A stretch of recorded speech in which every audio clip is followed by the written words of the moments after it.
find refuge, find strength, and find peace. Bethesda Temple, the home of grace. Consolation is in my cup. Joy is in my cup. Blessing is in my cup. Your praying ground will ultimately become your testing ground. You see, because what you pray about the most will ultimately become what the devil will try to use against you to discourage you. While you're praying, the devil is listening. While you're calling on the name of the Lord, the devil is listening. And for all of us tongue talkers who say, well, if you pray in tongues, he doesn't know. I'm not sure where you get that, since there are only two kinds of tongues, the tongues of men, the tongues of angels, and the devil was an angel. And of course, he works in every corner of the globe. So it seems to me that he would know every tongue, human or angelic. The scripture says of him that there is no mystery that is hidden from him. And I know you say, well, when we speak in tongues, we speak mysteries. Doesn't mean that he can't hear. And even if he can't understand, even if he cannot understand, I guarantee you this, when he sees you praying, he knows something is up. He hears you shift into another language. He knows, if he doesn't understand it, he knows something is afoot. And he said, I'm going to try to figure this out. And while I try to figure it out, I'm going to work on them.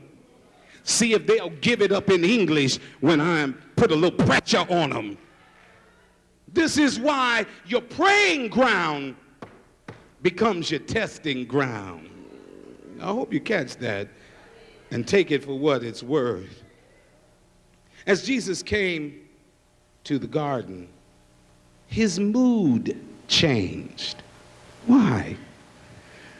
It changed because he had been driven by love to Gethsemane to face the sacrifice of himself.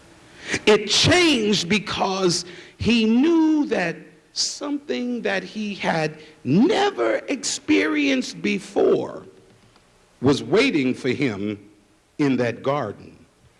Jesus knew that he must be made sin, and his whole being shrank from it, yet his love drove him on. In this garden, we learn that love has the capacity to suffer, to sacrifice, and to endure. It was not desire pushing him on. It wasn't joy prodding him. No, not at all. But when he would have shrunk from it, turned and walked away from it, love compelled him to stay. At the entrance of that garden, Jesus left 8 of his disciples, instructing them to stay there while he went a little farther to pray. He took with him the members of his inner circle, Peter and the sons of Zebedee, James and John. As he left the other 8 to journey further into the garden, the scripture says he began to be sorrowful and very heavy. The gospel writers give us 4 terms to describe the emotional and mental state of Christ in Gethsemane. May I share them with you? Matthew said that he was exceeding sorrowful. Those words are translated from the Greek word perilupo, meaning literally grieved all around. intensely sad. Mark described Christ as being sore amazed. This phrase comes from the Greek word ekthambeo, which means utterly astounded, utterly astonished, and greatly frightened. I'm talking about God in the flesh. Both Matthew and Mark said that he was very heavy. This phrase is translated from the word ademoneo. It means to be in distress of mind. The root of that word has as its meaning not at home. It has the connotation of being bewildered, confused, stunned, at a loss.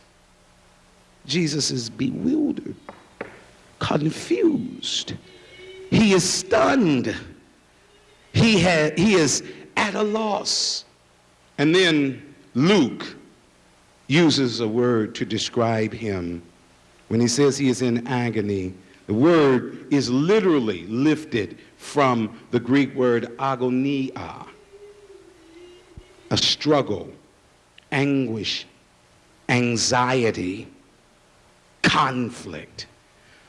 It may be uncomfortable, ladies and gentlemen, brothers and sisters, might be uncomfortable for some of us, but I feel that we need to experience or at least look at the depth of his humanity in Gethsemane.